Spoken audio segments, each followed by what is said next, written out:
Friends, high wind warning is going into effect at 6 o'clock this evening until 9 o'clock tomorrow morning. In the area we're seeing that mustard color, it's going to be more so for the northern areas where we'll be looking for the most powerful winds between 50 and 60. Farther south, wind advisory where gusts are anywhere between 40 and 50. That's out across northwest Indiana. So the way things stand, it is very breezy now, but it's about to get stronger, especially through the nighttime hours. By midnight, we have gusts well in excess of 40, but then things start relaxing in the early part of tomorrow morning right through lunchtime on Thursday, although overall it is going to be a rather breezy, blustery day and much colder.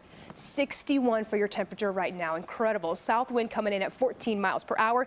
Gusts at 24. Across the region, everyone in the low 60s. Have a couple of areas not too far behind in the upper 50s. We have 57 for Round Lake, Elgin. It is 58 and 61 in Morris. Now, we did have some showers earlier this morning. Now we're just dealing with a whole lot of clouds. Here's a look at that moderate risk we were just talking about well off toward our west. You don't see this too often for the middle of December, so it is going to be a dangerous evening for folks in this red shaded area. The green area even comes in toward our western tier counties. There's going to be a line of thunderstorms that moves closer in toward our area through the overnight hours. I'm thinking by the time it reaches our area should be weakening and relaxing. So we're looking for a thin band of rain, an embedded thunderstorm, which will cross our area just after 1, 2 o'clock in the morning, moving east out across Indiana.